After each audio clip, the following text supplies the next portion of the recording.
Good evening. Geoffrey Nice is my name, and it's my pleasure to welcome you to this Social Context of Law event. The Social Context of Law series aims to deal with contemporary and sometimes controversial issues by drawing on the skills available to us to discuss these issues, either because they're already connected to the in some way, and therefore they're a sort of captured speaker, or because they fall, as in the case of one of our speakers tonight, or they fall to the blandishments of the treasurer who issues an invitation and along they come, which applies to the other one. I'll introduce them to you in just a minute or so, but you know the title of the...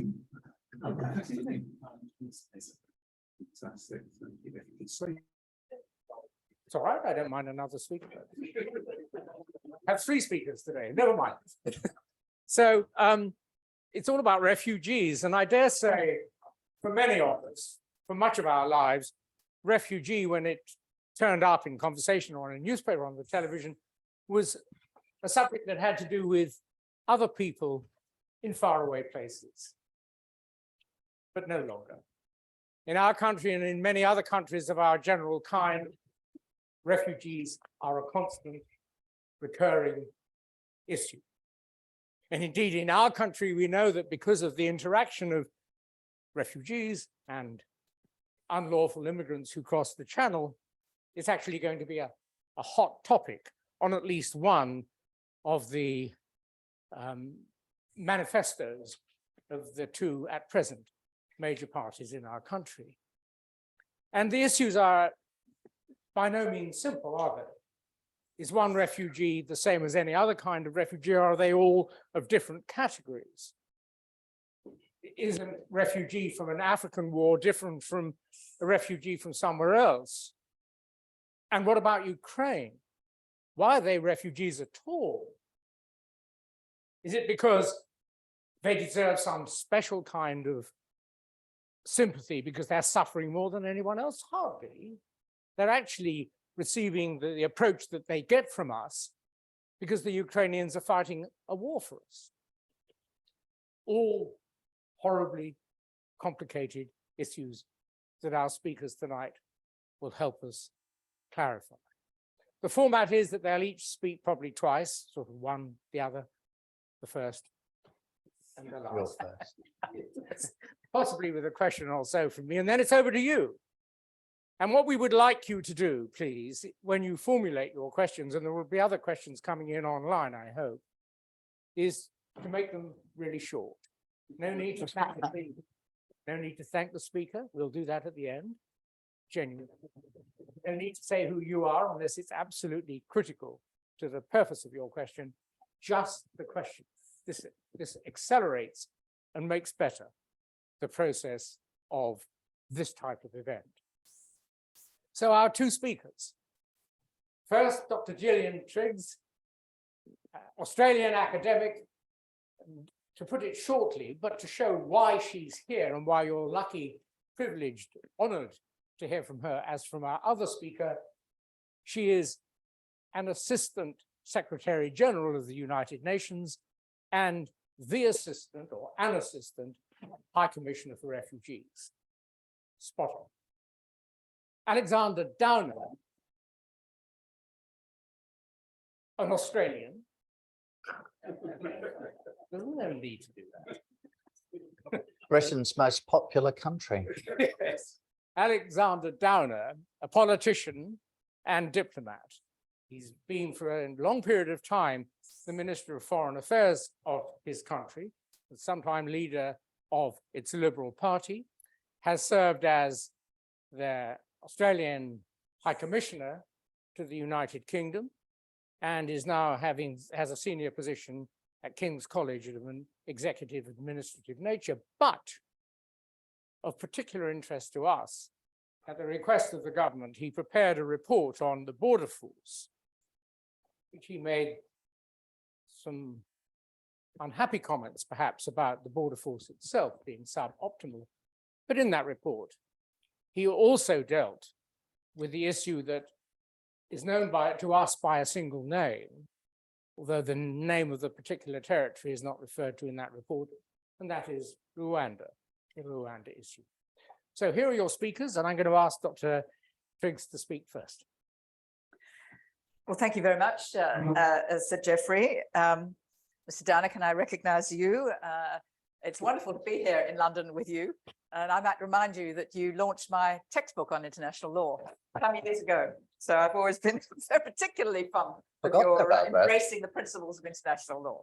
Can I also recognize Sir Robert Francis? He and I have worked together in the past. And our representative of the UN Refugee Agency, Vicky Tennant, here in the United Kingdom. Thank you all for coming tonight. And of course, I think it's a great honor for me to be part of this very valuable series that tries to put the law in context. And I think discussing the issues that Sir Michael has raised, the complexity and the challenges that we face today need to be understood in that wider context. But I'm also really pleased to have the opportunity to say how much we value in the UN Refugee Agency the work of the legal profession. They provide pro bono work, they provide advice, they support us, and they support individual refugees seeking international protection. And we're deeply appreciative of it because ultimately we do need to go back to those fundamental principles of international law. So what I'd like to do, if I may, and I'll try to be brief, is to take us right back to as close to the beginning as I think we reasonably can do, and that is the Universal Declaration of Human Rights in 1948. It's the 75th anniversary this year, and not a bad thing to remind ourselves about what those aspirational principles of human rights law were. And Article 14, of course, talks about everyone having the right to seek and to enjoy asylum from persecution. Well, that was picked up in 1951 with the Refugee Convention itself. And that at a time when it was recognized there were about 2 million people forcibly displaced in Europe, and that something needed to be done. And two fundamental principles were adopted with historical foundations, as many of you will know. But two principles: one, that people should have a right to seek asylum from persecution, and secondly, and a non-derogable principle of international customary law, that no person may ever be returned to a place of conflict and danger. Well, at that time then, we were talking of 2 million displaced people. Today, the High Commissioner has reported, at least last year, 103 million people forcibly displaced globally within the mandate of the UN Refugee Agency. About 32 million of them refugees, probably many more now. So the question that I'd like to explore a little is why has this happened? What has been the response by states? And what is it that UNHCR is doing to respond to these enormous challenges that we see politically, particularly politically, from past? And I think Alexander might agree that historically these issues have been dealt with on a bipartisan basis, but that is not always the case in a number of countries. But what are the drivers for displacement? And unfortunately, those root causes pretty much are the same all over the world: poverty, inequality, discrimination, persecution, increasingly the impact of climate change, but overwhelmingly, factually, conflict. That is the cause. And it was the very cause for which, of course, the Charter of the United Nations was created. And we have seen that in the Ukraine war, almost an old-fashioned war, has led to 8 million displaced people across the borders into the border areas, particularly Poland and Slovakia, Moldova, etc., into Europe, with 6 million displaced within Ukraine itself. But let's put that into context, because we also have protracted conflicts. Syria, the 12th year; Afghanistan, more than 40 years; the Sahel, 6 million internally displaced in the Democratic Republic of the Congo; 850,000 displaced with civil war from Cabo Delgado in the north of Mozambique. Ethiopia, the poster child for peace, it erupts into yet another civil war. Continued displacement from South Sudan.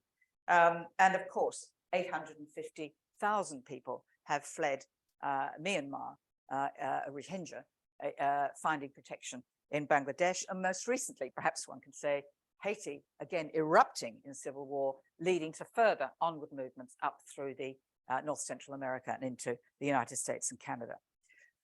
But another relevant fact is that 80% of refugees, people who've left across borders to seek protection, are in fact hosted and protected by some of the poorest and low income and developing countries in the world. And that is really what has created the impetus globally to find a solution. And in 2018, it was felt that the Refugee Convention itself was not enough. We had to think more broadly, we had to think across a whole of society approach. And that led to the Global Compact on Refugees, its twin being the Global Compact on Migration. But the Compact on Refugees adopted a new approach, and an almost a revolutionary one, and that is that the burdens and responsibilities for refugees should be shared equitably across the globe. An immense idea, but also one that was very interesting. It's not a legal document, it's not a treaty, doesn't bring legal obligations, although 148 states voted for it in the General Assembly. But what it does do is to create a sense of consensus around a principle that we can no longer continue on the path that we've taken. The numbers of people displaced and refugees have doubled in the last 10 years, and it's highly probable, I suggest, that those numbers will double again in 5 years. We'll be talking about more numbers this year, greater numbers next year. We had to look at another way. And one of those ways was through this voluntary compact that is a whole of society approach. It involves the banks, the World Bank, the regional development banks, the private sector now coming in very strongly to support refugees, most particularly, of course, in the Ukraine and most recently with the catastrophic earthquake in Syria, northwest Syria, and of course, Turkey. It was to involve the voices of refugees themselves, to involve religious groups. I just took a group of religious leaders to Moldova to try to understand, or to help them to understand how they can bring a different approach to achieving peace, if that's possible, to involve parliamentarians, to involve mayors and local governments, because they often pick up the burden for protecting people who fled across national boundaries, and of course, national civil society and international civil organizations. So it's a new idea, and one that we were very encouraged by in 2019, and within weeks of the first attempt to assess whether this was ever going to work through the Refugee Forum and pledging, we had COVID, now we have the war in Ukraine, and now the catastrophic earthquake. But during these last few years, and in that environment of an aspirational attempt at a global compact, we've had very real changes in the approach to dealing with people leaving their country irregularly. We've had, and certainly in my relatively long career as an international lawyer, I've never seen such a rejection of the normative principles of refugee law. Countries now will explicitly push back boats, they will deny rescue at sea, they will refuse disembarkation, and they'll do so contrary to not only the principles of refugee law, but ancient law of the sea or maritime law. We have the instrumentalization of refugees, and we have the resort to the externalization of the legal obligation to refugees to other countries, almost invariably poor developing countries who need the budgets that go with this form of externalization. We have others now flirting with externalization, and we have increased rejection, closing of borders, the misuse of health borders, health measures to close borders. And we have a strong resistance now at a popular level, a public level of citizens saying we can no longer allow irregular movements that challenge our sovereignty and challenge our need to protect our borders. There are some good practices, and we at UNHCR really try to focus on those good practices.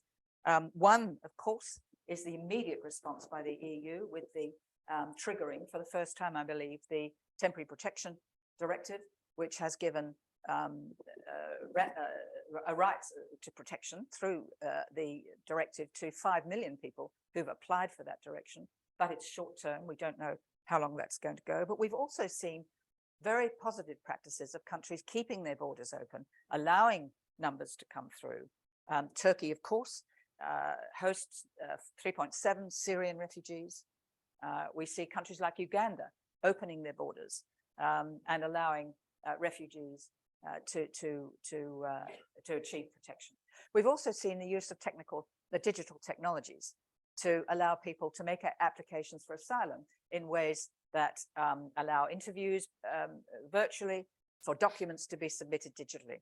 So we've seen good practices, but we've also seen some significant regression in support for those fundamental principles. So the question I'd like to finish with is, well, what is UNHCR doing about it?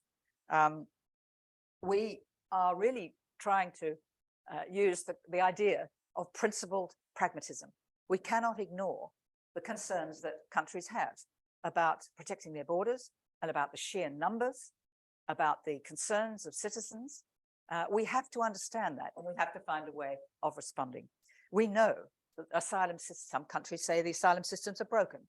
I don't think that's true, but nonetheless, they are undeniably being abused, and they lead to overly complex legal systems, clogging up the courts sometimes for years. It's very, very difficult, as many of you in this room will know, very difficult to return someone who's been found through a proper due process to be not in need of international protection. Extremely difficult to return them to their country of origin, partly because those countries will not take them back, but also very difficult to turn someone back to even a safe country of transit. And this creates great political angst and leads to even more division and fracture in terms of the fundamental principles. So we understand that backlogs, the denial of access to asylum has to be understood and has to be responded to. And in brief, what we're trying to do is to talk to governments about strengthening regular pathways in order to preserve the asylum space for those cases where I think most reasonable people accept the obligation to provide protection to people genuinely in need of asylum. So what do we mean by that? We mean some of the things that the United Kingdom is exploring, community resettlement programs. The United States has just announced one that could lead to 200,000 people coming in through community sponsorship programs. And that's good politics, if I can get out of my crease a little bit, Dana. It's good politics, because if it's a community-based program, then the community, by definition, accepts it. It gets children into school, it finds a job, it finds housing, it helps them thread their way through the complexities of moving into a new culture. But we're also looking at labour mobility, trying to encourage governments to improve access to labour. And one of the ironies is that many of the European and North American countries are aging, and they need labour, they need people to assist with healthcare, we've seen that, of course, with COVID, but also to work in other industries, the hospitality industries, in construction, in agriculture. We see that in many, many parts of the world. So we're trying to change the narrative from irregular maritime arrivals, to use the Australian language, and I don't know quite what it is here in the United Kingdom, but you'll doubtless tell me, but basically to change the narrative, to say, let's find regular pathways through education, labour mobility, family reunion, community sponsorship programs that will preserve that space rather than clogging up asylum systems, but preserve the space for applications to be made. Can I also say that the other work that we're doing is working with the development banks, because the international legal system, the international environment through the UN is, and our member states, of course, are increasingly saying we can't keep doing what we've been doing. We've got to find some solutions that deal with root causes. And that means development, it means private investment, it means stabilizing populations where they are, maybe looking at regional approaches to giving people the relevant information to make sure they go down the right channels, whether it's access to labor, education, family reunion, or whether it's that they need protection from persecution, from conflict, and from very often, for example, in the Americas, crime and the impact of crime leading to displacement. So can I conclude then by saying how important the legal profession is to understanding the complexity of this environment, to ensuring clear messages, and to support innovations in new ideas. And we need fresh ideas if we are really going to cope with what are likely to be increased movements of peoples as they seek sometimes a better life, but very often they simply seek protection from persecution and from conflict. So thank you very much. I hope I haven't gone for too long. Not at all. Perfect. Thank you very much. Mr. Downer, before I asked you to speak, I should have said, I implied he has something to do with the end. He's an honorary bencher, which is how we managed to secure his attendance. Over to you. Well, thank you very much. I'm an academic bencher, actually, to be precise. And my father was called to the bar at Inner Temple as well. So we have a family association with it. And I'm delighted to speak on this platform with Gillian. She told you how I had launched her book. This shows you how intimate Australia is. She taught my daughter international law at Melbourne University as well. So I don't think that we're necessarily going to be a unity ticket, but nevertheless, it's nice to catch up with her again and to have that association. Australia, so you have 2 Australian guest speakers, which is very brave of you, but I was looking today at a very interesting map of Europe, the whole of Europe, which included Turkey and Russia.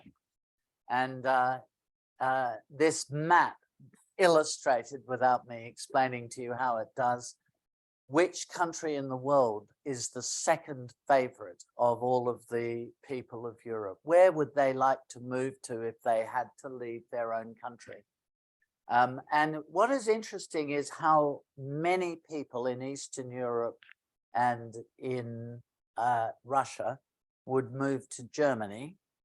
The Turks would move to the United States. The Western Europeans mainly would move to Switzerland. That's a lot of people to crowd into Switzerland. They would. The Irish would move to the United States, but the British would move to Australia. And I thought I'd tell you that because we are talking about migration. So that's 68 million people coming into our country of 26 million. It could present, I think you would agree, a small problem for us. And that is a good place to start because I think, you know, Gillian has given you a really comprehensive, a comprehensive talk really on what the international legal situation is in relation to displaced people and in particular refugees. She's talked a lot about the huge numbers involved. I was actually looking it up today and I was going to say there were 80 million, but you say there are over 100 million. So the numbers are absolutely vast. So what I think I can best do is tell you what it is like from a position of a government and how you try to manage these issues. The first thing I would say to you, and a lot of you will never concede this point, is that the people in Western governments who are making these decisions are not cruel people or not ambitious to make people's lives more unhappy than they already are. So I don't think that is a good starting point to think they're all wicked and cruel people, fascists and Nazis and communists. And it's not a constructive way to look at it. They are people of goodwill, but they are dealing with what in university we would call a wicked problem. And this issue of immigration is a wicked problem. The fact is that particularly in liberal democracies of a sort of Western nature, there is huge demand to migrate to those countries. and I'll come back to that, but there is huge demand. And that is, of course, very much the case with this country, which has a large number of migrants. It is certainly the case in the United States, as you can see from the television screens, and Canada, and it's very definitely the case with Australia as well. These liberal democratic governments are all elected by the people of their country. And so this is one of the many issues that they have to manage. So the first proposition is, should a country take the view that anybody who wants to come to that country to live, to migrate, should be allowed to? And that is, I think, a really fundamental question that you need to answer. I mean, some of you will think that anybody who wants to come to the UK should be able to, that the UK should have open borders, that borders are an anachronism. And some people in Australia might think that, not an awful lot, but some people in Australia would think that, and the United States and so on, the European Union. The fact is that the vast majority of people in all of our countries don't think that. Now, don't draw the wrong conclusion from that. I don't think public opinion in this country, and certainly this is true of a settler country like Australia or the United States or Canada, don't think they don't want migrants. I think on the whole, they are persuaded that migration is a good thing. In Australia, my father, by the way, I might just mention yet another conflict of interest here. My father for 6 years was the Australian Minister for Immigration. So I grew up with migration and migrants and going to migrant events with my parents. I would say in Australia, the concept of Australia accepting migrants is reasonably popular. So if a political party said, vote for us and we'll stop all migration, people wouldn't. I mean, maybe One Nation has sort of taken that view. I'm not sure whether even that is fair. I can't immediately remember that even being a proposition put to the Australian people. I think that people in Australia think immigration is fine. And it, you know, after all, most of them, with the exception of about 3% of the population, are the descendants of migrants or are migrants. In this country, I think public opinion is likely to be rather similar, that people are, on the whole, happy enough with the concept of migration, but they're not happy with the idea that you would have no limit to the number of migrants you took, that in other words, you would just have an open border. So given that governments are going to take that view, then how do they make decisions about all of these issues? It's incredibly sensitive and difficult to do. In Australia, there is what we might call bipartisan. The two major political parties in Australia are the Labor Party and the Liberal Party. Those two parties pretty much agree on this. And have done for a long time, that you take, you subdivide migration into three categories. The first, I mean, people in this country talk about the Australian point system and so on. This is an incredibly simplistic way of looking at how migration works in Australia. It's not exactly quite like that. Australia does take about 160,000 migrants a year. What are the population of 26 million? That is proportionately more migrants than the UK would typically have. So Australia, the bigger percentage of those, around 60% of them, are skilled migrants. So they're migrants who come to fill vacancies. At the moment, Australia is desperately recruiting doctors and nurses from the UK, as the UK desperately tries to hang on to these people. But the skilled migrants of all sorts, all kinds of skills. So that's around 60% of migration. The second category is family reunion. There are different subcategories of family reunion, but the most significant is when people marry in Australia, and obviously a very desirable thing to do. So when that happens, the spouse has to be able to come to Australia. And thirdly, there are refugees. So Australia has a refugee resettlement program. So it takes, I think off the top of my head, around 20,000 refugees that it resettles, mainly through UNHCR. But the International Organization of Migration, I think they get some through them as well. They are vetted, these people, I mean, particularly from security point of view. But the Australian government takes the view, sort of following on what Gillian has been saying, that it has to carry some of the burden of looking after these people. Of course, looking after them doesn't necessarily mean they have to become migrants. But Australia says, well, we'll allow 20,000 of a year of these people, which is of course a very small percentage of them all, to resettle in Australia, not just to resettle temporarily, but to come as migrants. In addition to that, Australia has a system of temporary, or did have actually, I think it's just been abolished, a system of temporary protection visas, which is presumably similar to the EU directive, where people can come to Australia if they need protection temporarily until the need for protection is no longer necessary, in which case they can return home, which you would assume if they weren't aspiring to migrate, but nevertheless were people who needed protection from persecution or something, you know, pretty dire that you would want to protect them from. You would assume that when the conditions change, they would want to go home. So that was very effectively used by Australia for the Albanian Kosovars back in the time of the, I'm struggling here, 1999, I think. Yes, 1999, at the time of the Kosovo War.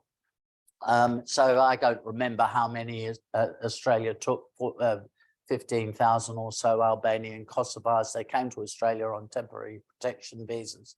When the war was over, they were sent back again. So Australia, though, takes the view that there are only so many people we can take, that if we took more, that would put public services under substantial strain. It would generate community controversy.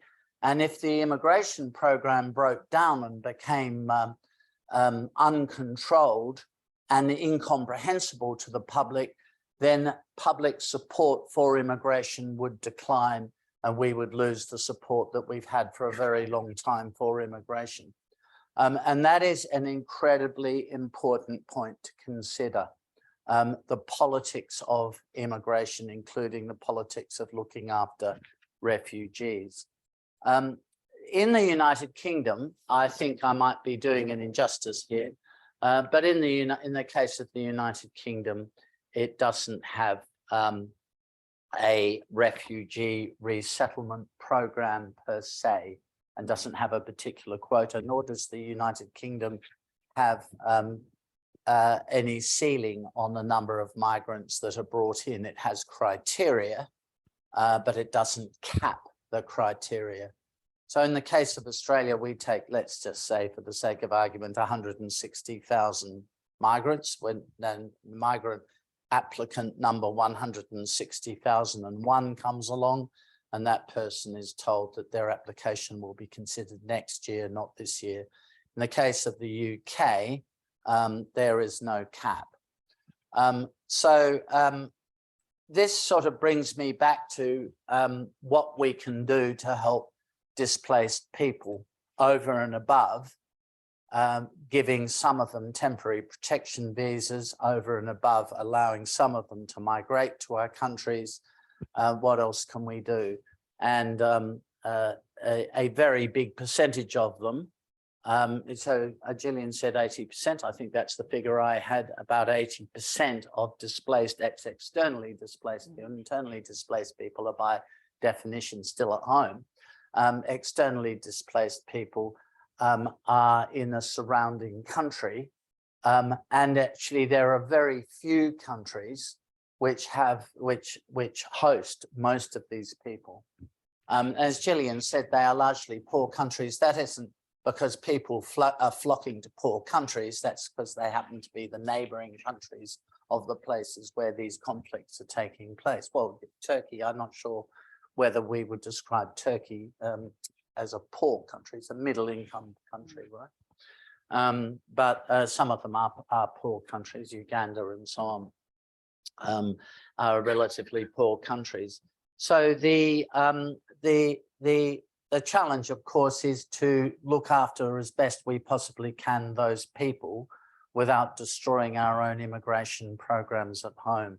And that is a question really of foreign aid, of working through UNHCR, other organizations, working with the host governments.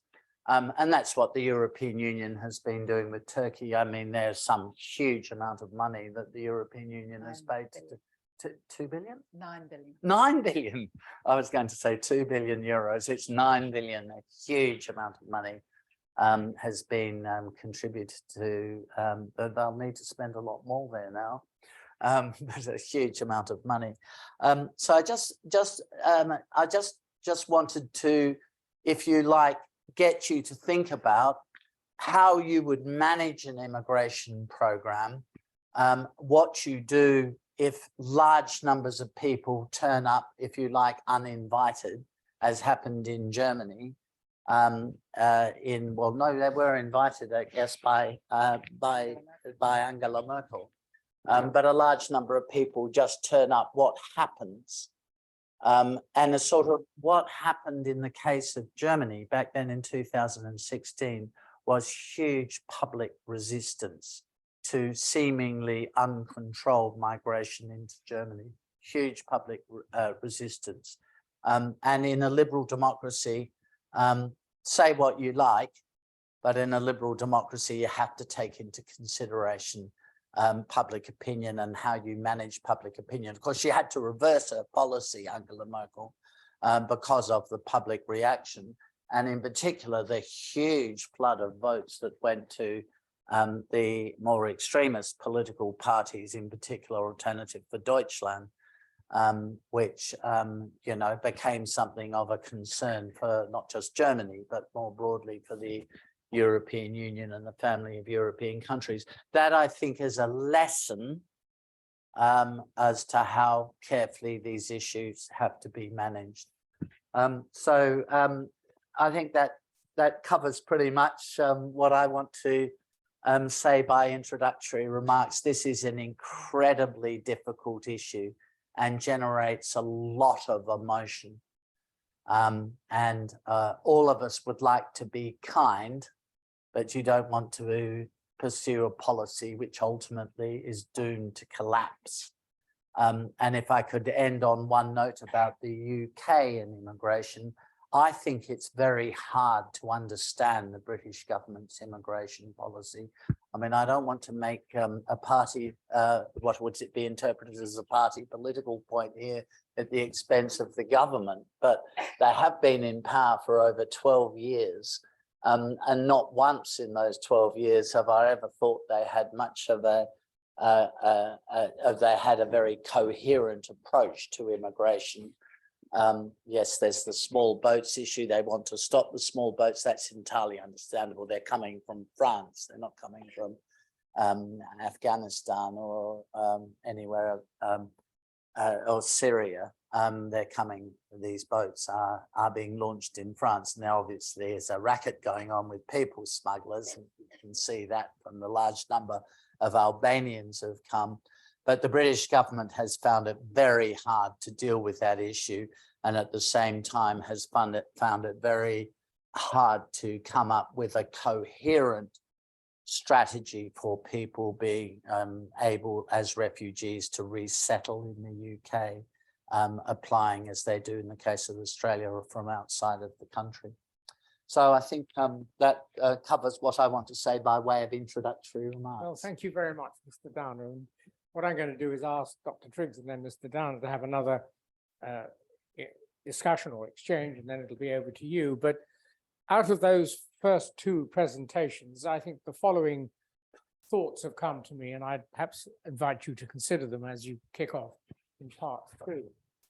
And they're all pretty ordinary, I think, as ideas. And one is, how far forward have we got to look at the developing refugee problem, given that there was a reference to climate change with land shrinkage?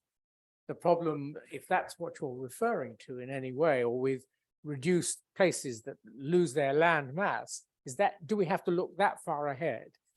Secondly, the moral issue, or ethical issue, I'm not sure which it is, but the standard that you referred to, Dr. Triggs, of the 1948 Universal Declaration of Human Rights is probably a standard that would no longer be signed up to by a whole lot of countries.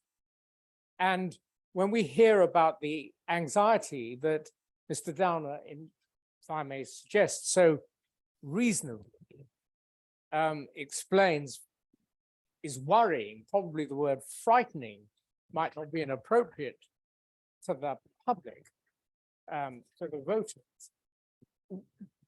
To what moral standard have we got to encourage voters to go? What change have they got to undergo to facilitate however this problem is going to be resolved, or if not resolved, managed?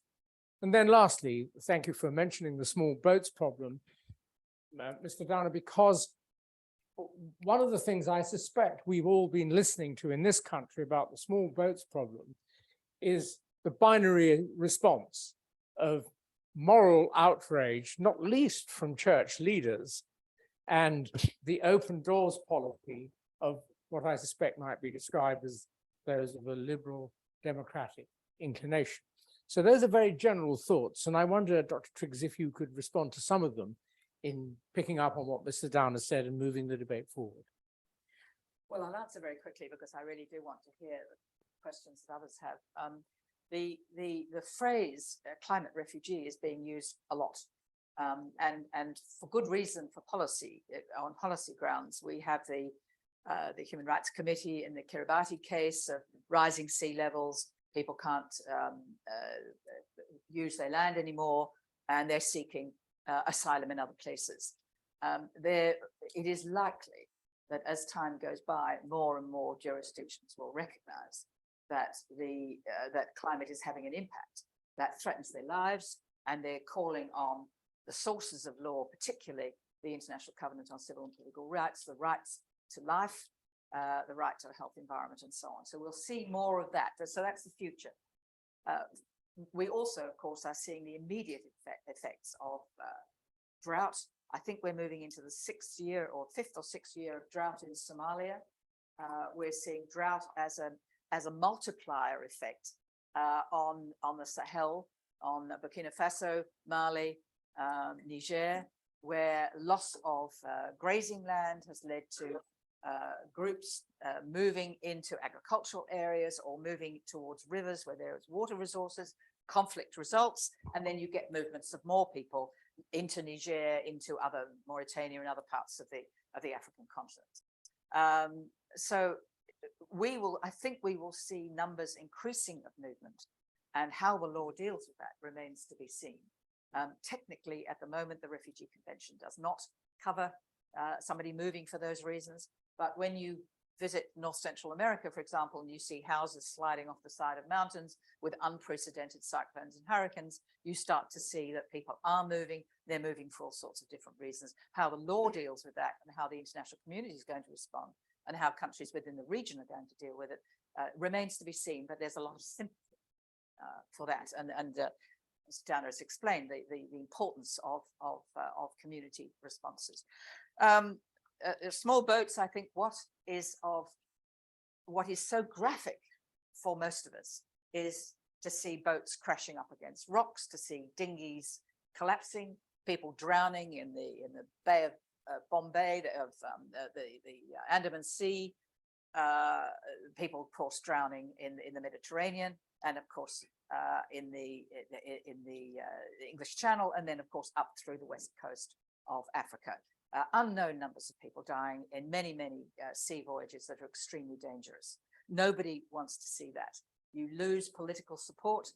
It's a horrific thing to observe. But simply to describe them as irregular migrants and then take draconian measures in relation to dealing with them is not a solution. Defensive solutions, building walls, defensively moving them to another country for assessment of asylum claims, these are not really solutions in the long run. The numbers are going to keep on coming. And you may know from the, I don't want to comment too much on British legislation, but you will know that recent efforts have not stopped boats. It's a different environment than Australia, and I don't think it's an accurate comparison. I think we have to keep the principle of humanitarian response to people fleeing violence and persecution. That has to be a global norm that we respect and understand. But I completely understand that we have to deal with this rationally, and we have to deal with it in a way that's going to respond, of course, to the concerns of communities and citizens. And that is why we are moving so much more, with much more vigor, to working with development actors, trying to stabilize communities, ensure that there's investment, development, employment opportunities, and to provide regular pathways to stop the irregular migration movements, which will never have political support in any country. We have to find ways of providing avenues to countries, and they will have caps on their migration numbers. That's normal.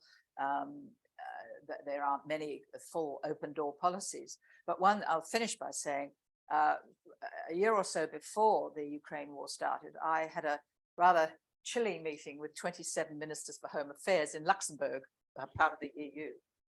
Pleading with them to take a more compassionate view to about that time, about 27,000 people having crossed the Mediterranean.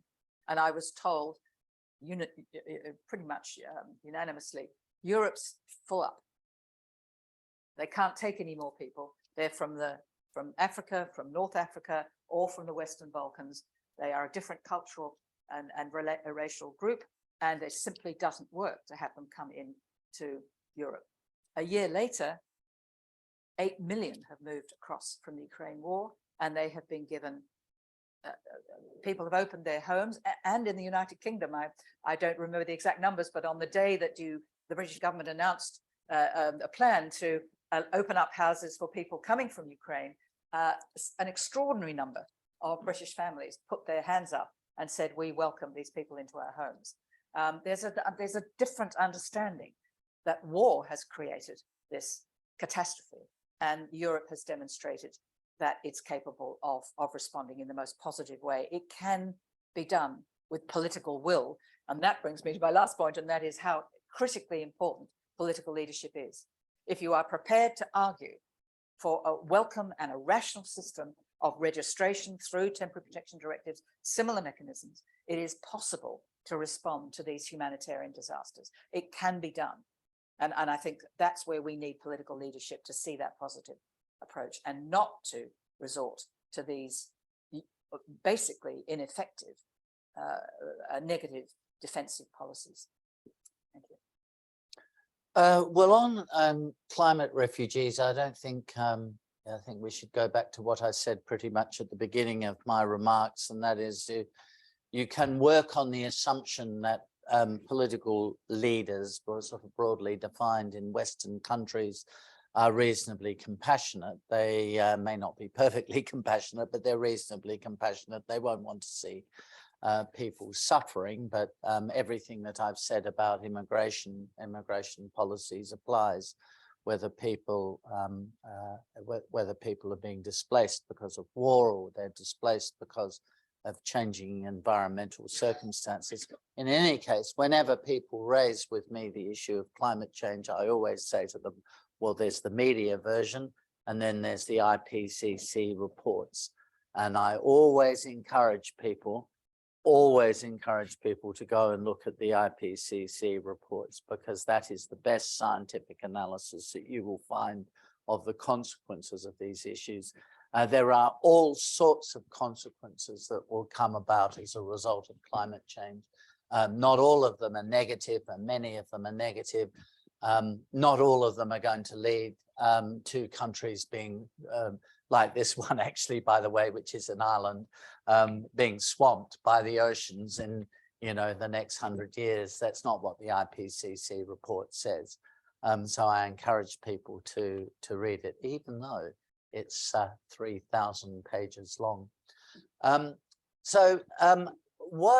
of the things that we have to be wide-eyed about is that not everybody on this earth is a person of goodwill, good nature, and is free of a desire to exploit others for their own personal gain. You do find a little bit of that. There is no doubt that there are criminal gangs which have very cleverly been gaming the refugee convention and the refugee system and refugee law. There is no doubt about that. We found that in Australia with people trying to circumvent our refugee system by paying people smugglers to bring them from Indonesia, though they were not Indonesians, but from Indonesia where they were not being persecuted, from Indonesia, Indonesia being near Australia, to Australia on small boats. There was great controversy about this in Australia. In 2001, the government decided that under no circumstances would it allow people who tried to come to Australia that way to remain in Australia. And this was much debated from 2001 to 2007. The government changed in 2007, and that government, which was the Rudd, Gillard or just Rudd, I think this was just Rudd, the government of Kevin Rudd, decided that it would reverse this policy and it would allow these boats to come. 50,000 people came.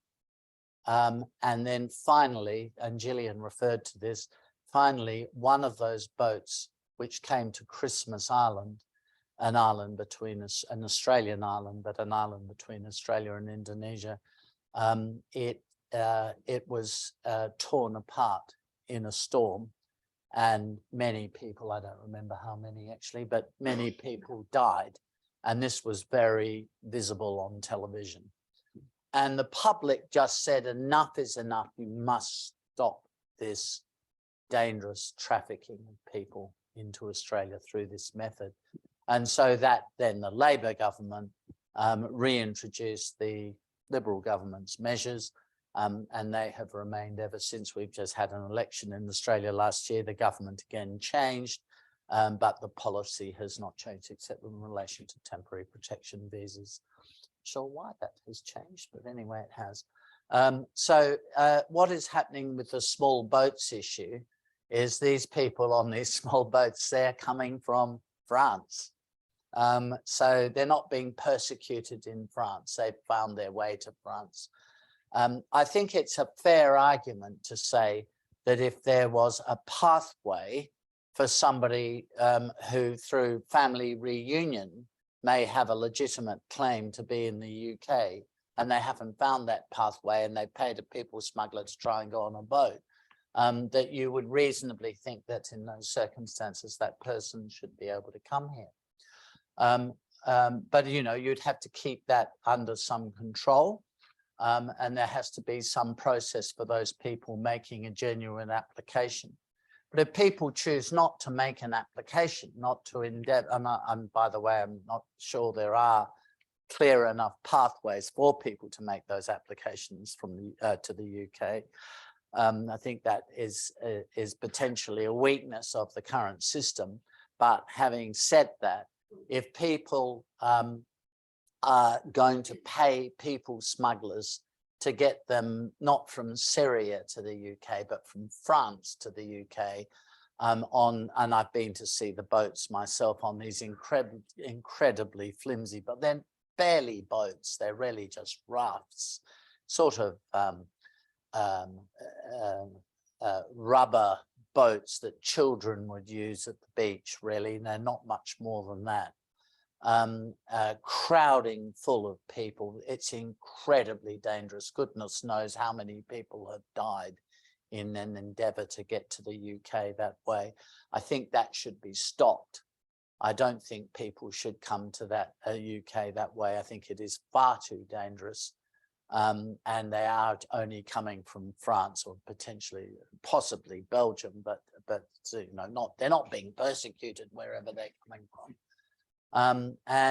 So the British government, well, they haven't succeeded because they haven't been able to implement their policy. They haven't been able to implement their policy because of an injunction granted by the European Court of Human Rights. So then there's a whole lot of argument around that, but that is why it hasn't been implemented. So it's not really fair to say it hasn't worked because it hasn't been implemented. And you know, that is all this policy is designed to do. I don't think, for example, offshore processing, as long as it's somewhere safe, is a problem at all. I mean, your obligation is to provide these people with protection, not to give them migrant visas. And if they are given protection at your expense somewhere else, and that somewhere else is happy to provide them with that protection, then that is fulfilling your obligations. And it has the potential to stop this trade. The fact that 60% of the people who came at the end of last year, I think the number is a bit lower now, by the way, but 60% of them came from Albania, not a country in civil war, came from particular villages in the northern part of Albania. It says a great deal about the racket that is actually going on, frankly. And I think it's a reasonable thing for the British government to stop that racket. And I think that pretty much reflects what the public think too. Thank you guys very much. Who's got the first question?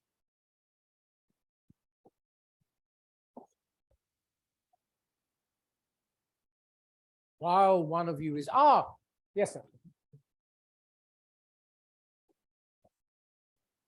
Thank you. I'm Adrian Berry, a barrister and patron of the Immigration Law Practitioners Association.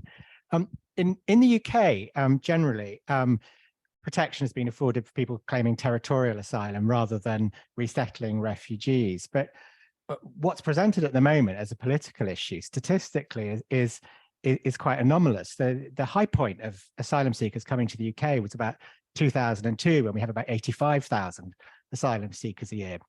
That plummets to 2010 to about 18,000.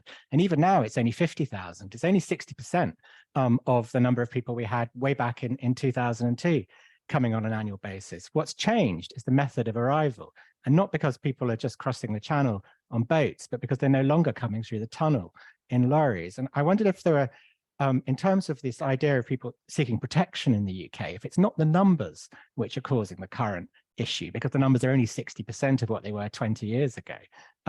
Is it the method, and is the answer to that potentially opening processing centres for asylum applications overseas, or for the UK to enhance a resettlement programme, having had refugee status determinations in border countries in North Africa or in Europe? Thank you. Yes, I agree that it's the method of coming that has brought this public response and enabled the political and legal one. And I'm not sure, I don't know in the United Kingdom, but certainly in Australia, at the heights of the numbers coming as unauthorized maritime arrivals, the numbers coming through the airports were higher, but nobody was remotely concerned about it. People coming on student visas, tourist visas, other limited 457 employment visas overstayed their visas. Nobody was actually particularly concerned about it. In Australia, you don't have identity cards, you don't walk around with them. Nobody's really checking, nobody much cares. Although I think that's tightening up. But your point is the one that I would really strengthen or would support. It's very much a matter of the visuals, the ugliness of this, the deaths, the horror of seeing the plight in which people are in, and perfectly reasonable. The public are saying this has got to stop, and I completely agree with Alex Downer on that point. But that is why I think we want to see other mechanisms. Now, you've raised the difficult issue. You will well know that we are a friend of the court in the UK Rwanda matter. I won't go into detail on that, but you will probably know, as I do, that there is nothing to prevent sovereign nations agreeing to share the burden and manage this situation. That is a sovereign right. But we say at the UN Refugee Agency that if this is to occur, and we think there's much to be said for it, and we are working and looking at pilots, examples of how this could work for the Western Balkans, for example, or maybe in parts of Africa. But it is imperative that it be done within the rule of law, with the safeguards in place, which we do not believe are in place. And this is, of course, a matter of public record in terms of our submission before the High Court in the United Kingdom. So we are not dismissing the possibility that regional centres could assess a claim or give better information to people, to say there's this avenue, there's that avenue, but you look like somebody who's being pushed out of your country by criminal gangs or by ethnic rivalry or whatever the cause is.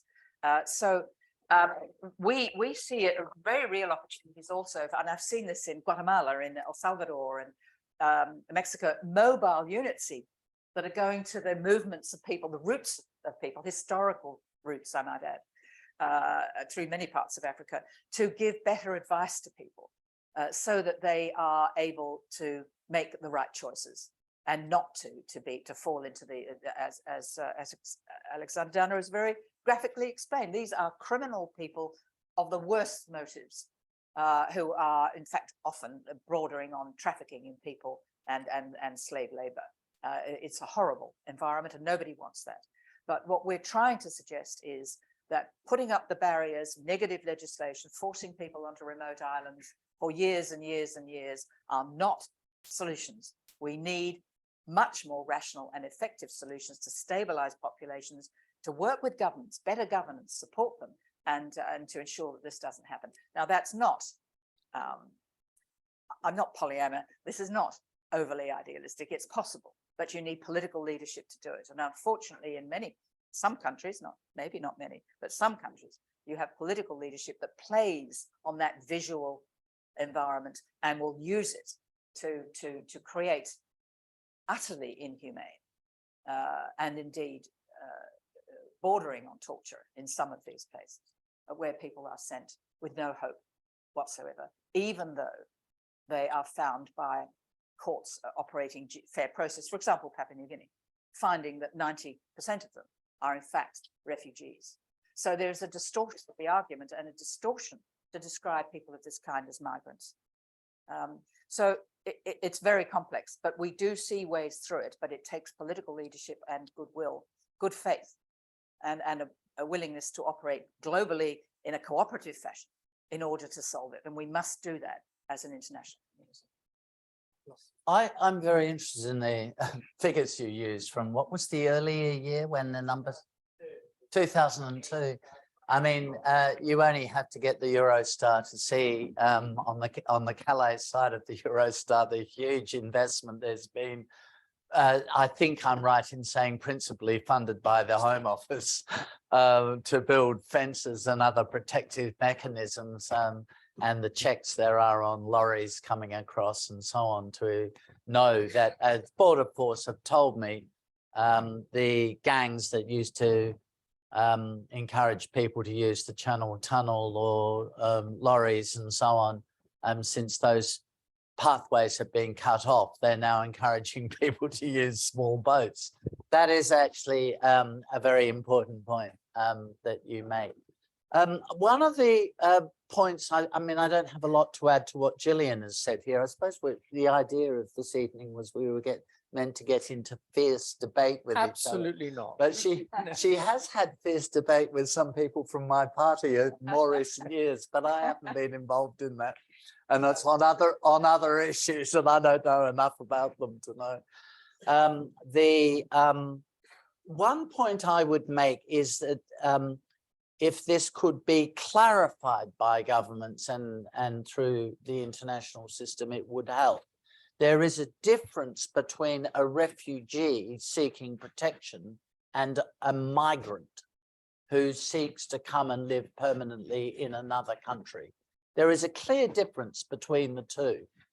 And the more we can make sure that refugees in need, genuinely in need of protection, not with some, as we would say in Australia, some bodgy claim, some trumped up claim in order to get migration status, the more we can focus on providing people in genuine need of protection with some kind of protection, however we do that, and separate that from the issue of immigration, the better and the easier this issue would be to handle. See, the thing about the Ukrainians, it goes back to what I was saying about the Kosovar Albanian Kosovars, I've got it the wrong way around, the Albanian Kosovars coming to Australia back in, I'm pretty sure it was 1999.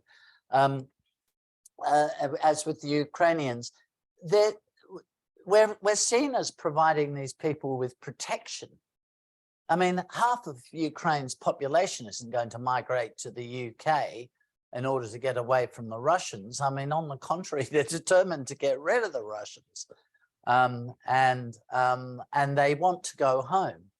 They're being looked after, and including in people's homes, looked after because they need to be looked after.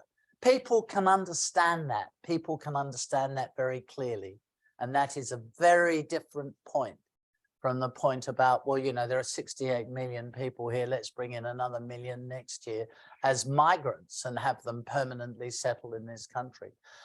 You make a good point, I think, in your question about processing, though there is, this would be the right place to mention this, there's a whole debate about the decisions that the courts have made in this country in relation to asylum claims. So something, I think I'm right in saying, somebody could correct me here, something like 75% of all applications for refugee status in the UK are granted, whereas in the EU, it's something like 32%, and in France, it's lower than that. It's like 25%. And the explanation for this, as the Home Office continually tells me, because I wonder why this is, how come they're all getting refugee status here, but they're not getting it in France or in other EU countries, in Germany and so on. But it's the way the courts have interpreted the convention and refugee law, which is, from the point of view of an applicant, more liberal. The government could tighten up that law a bit and make sure it's more consistent. Dare I say that laws should, there's benefit in laws being consistent with the EU law, but they could be more consistent with the EU approach. That might help a bit as well. But other than that, the idea of resettling some refugees into the UK and having a resettlement program, I think would be, I think this would surprise you to hear me say this, I think it would be quite popular. I think people would think that seemed a reasonable thing to do. Stop the boats, that's obviously dangerous and foolish and criminal. I mean, the people, not necessarily the people coming on the boats, but the criminal gangs involved in facilitating this trade. Stop that, but set up a pathway system for resettling some refugees, and you'll resettle them as migrants. It would, I think, be a much better way of handling immigration. I also think the British immigration system needs some sort of a cap on it. Just work out how many migrants you want. How many can you cope with? How can the schools, the NHS, you love the NHS in this country, you love it. Can I interrupt you with, because we've only got so much time for questions before we hit the wine outside, but can I take one book from the online contributors and then we'll come back to the hall, perhaps one that you can both find it easy to answer very quickly. Instead of simply compassion for climate-induced migration, says the questioner, is there not a legal responsibility for those Western states who have driven the climate crisis to take in people who are displaced due to the effect of the climate crisis? Well, I think that's going to be increasingly the argument, that Western developed states have created this environment that is objectively true, and that there's a responsibility. And we've seen for the first time in the COP27, I think, that we now have this concept of loss and damage and compensation. The argument is moving forward. We're seeing developments now in national jurisdictions. National courts are looking at this. I think we will see perhaps a wider interpretation of the refugee treaty, or a different approach, simply to say there is a responsibility that picks up the same idea of the Global Compact on Migration and the Compact on Refugees. That is sharing of the responsibilities, acknowledging, if you like, the background. But this is coming. It's not the law at the moment, but and it's not that difficult to pick up on the existing human rights law of right to clean environment, the right to life, the right to family, children's rights, and so on. There are ways in which that law will inform the way in which law will develop in the future. But each country will have to look at this in particular ways. And in fact, in the Pacific, that's a particular issue with the small island states, but also for the Delta areas of Bangladesh and India and other parts of the world. Dana, do you agree? I don't think it'll happen at all, no. I don't think in the next 100 years there will be such huge movements as a result of, drowning lands and so on, that this is going to become anything like the issue that activists claim it is at the moment. There are all sorts of other issues in relation, which we've spent plenty of time tonight talking about, in relation to irregular movements. But I don't think looking at the IPCC report, and then so far as you can extrapolate from that, their forecasts, it looks as though there's going to be such a devastating consequence as a result of climate change. But, what about the country that is the biggest contributor to CO2 emissions, putting its hand up here? And I refer to the People's Republic of China. I wonder what they'll do. Let's move to a question from the hall, please. Yes. Nothing, of course. This gentleman here. My question for the panelists is about, well, it's coming from a recent suggestion by the former Justice Secretary, Robert Buckland, a few weeks ago, about a new international treaty convention system based on the Refugee Convention for economic migration. So to regularize it, to have agencies, to have, well, it was a suggestion in a podcast, but obviously there's a lot more that needs to be worked out on the details. But whether that is a solution to what's so-called economic migration, or what the perhaps other alternative remedies to that issue could be. That's the question. Well, can I say migration is almost invariably economic. There's nothing new under the sun. But also, can I say, the chance of a new treaty is so low that I think our energies have to go elsewhere. And that is why we have the compact on migration. And I think this is something we really have to acknowledge. But can I'd just like to go back just a moment on this climate issue. As I said when I started, I'm not placing the climate displacement as the major issue. The major issue is conflict. And in the last year, the UN Refugee Agency, we declared 40 emergencies, 21 of them are new. And we have a system whereby we declare emergencies at different levels, depending on what funding we can get and how we respond to it. But we have never had a world so exploding in conflict. That's the problem. Climate, it's happening. It's happening not so much it's happening largely because of desertification and ethnic rivalries, among others. But the key thing we have to focus on is the failure of the global community through the UN Charter to resolve the problem of conflict. And the Ukraine conflict raises this in a way that almost no conflict, perhaps since Vietnam, has raised, certainly not since the Second World War, arguably since then. So, Dan, anything to add? I agree with Gillian that you won't get such a convention, and it's not worth, I hate to contradict the minister. But I don't think it's worth putting Right, any let's get energy another in. question from over here, sir. Right. First of all, I'm a migrant myself. So I come from Italy, south of Italy. And the quick question is that isn't it war exactly, but the war machine, the war industry that is really behind all of this. And shouldn't we deal with that? We are benefiting from They are it. war, deal with war first, and then the immigration problem goes. What do you say? Good idea. I mean, I spent nearly 12 years as a foreign minister of a G20 country. We did resolve some conflicts in Bougainville and Papua New Guinea and East Timor and so on. We had some success, but I can tell you we were involved in some wars as well in Iraq and Afghanistan. And if it was so simple, it would have happened long ago. I would say I used to say this 5 years ago, I suppose, 5 or 6 years ago. We live in a more peaceful era now than we have lived in maybe ever, humanity's lived in ever. That wouldn't be true today because of what's happened in Syria, and particularly Syria and Ukraine. And you know, Ethiopia you mentioned as well, because you know, gave the Prime Minister of Ethiopia a Nobel Peace Prize, and then the place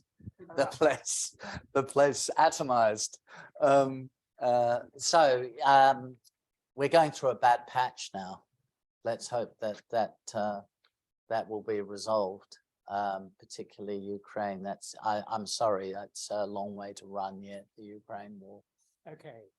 We've got a lot online. We've only got a few minutes left. So another quick, who promises a quick question? Yeah, so just a related observation, really, in respect to, I have the privilege of teaching some of these refugees, and they are amazing. And this relates to the question: they make our country richer, but they make the countries that they leave poorer. So I do think much more work needs to be done between the UN Refugee Agency and UN development organizations to find some re-equilibrium in these countries that have lost some of their best people. Agree or disagree? Well, I completely agree. I mean, we of course want to tell the wonderful stories about what refugees do in their countries, and there's lots of evidence about how they become entrepreneurs, etc.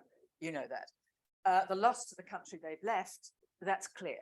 And that is why, particularly in the last 3.5 years, the UN Refugee Agency has been working with the World Bank. And it's an area that I'm responsible for. I sign off on our legal assessments, which allow the directors of the World Bank to then make loans and grants to globally, to in fact 17 countries that are defined as having lost or hosting refugees or lost refugees. Now this is a big thing. We are a humanitarian body, but we now work and facilitate the work of the international financial institutions, and there are some wonderful examples. Now we're finding that billions of dollars are being released. It's not transactional. None of this money comes through the UN system, but it comes through the development actors.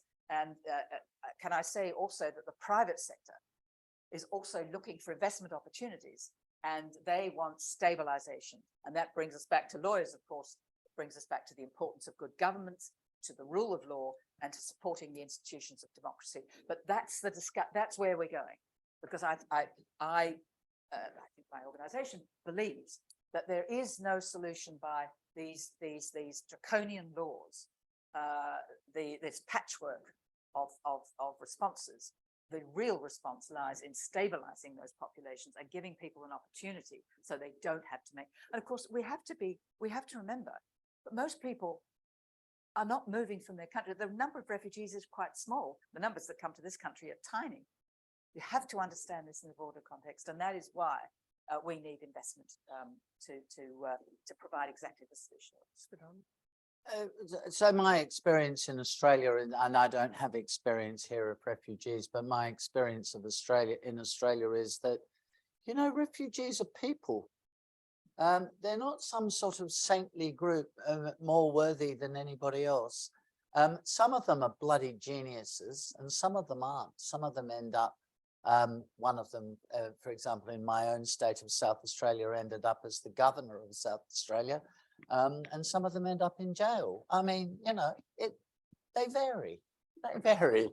I don't think, you know, setting categories of people up as sort of more holy or more brilliant or more worthy than others. In the end, those arguments don't hold water for long. 2 more quick questions if the first one is quick, 1 otherwise. Madam. As an Australian who benefited from the refugee program, and then an Australian lawyer who worked in both Christmas Island and Papua New Guinea, saw 2 sides of the coin. Just to Gillian's point about pragmatism versus draconian measures and deterrence, a key factor would probably be rhetoric change. And I'm just curious about whether rhetoric change of forcibly displaced people being migrants rather than only refugees. You can be skilled and then displaced. So it can be a duality there. Does rhetoric change come from sort of whole of society up, or sort of top down in terms of political will, or is it a combination of both, and what's most effective? The question's been got. Mr. Downer. The rhetoric. Rhetoric comes partly from the media and partly from leaders. So what do I think? I think people perhaps don't think enough about it. They just talk off the top of their heads. There's an awful lot of that, and they're thinking about the audience they're appealing to, possibly, and not thinking about the medium-term consequences of what they're saying. This happens not just in this area of policy, but pretty much across the board. I am hugely critical of the media, though. I really want to say the media reporting on any range of issues is not only so superficial, but it's hysterical. The hysteria that is whipped up where a particular bad incident is generalized in the media. So a refugee commits a crime, and we've had a bit of this. I mean, of course it happens. Told you, refugees are just people, as you know.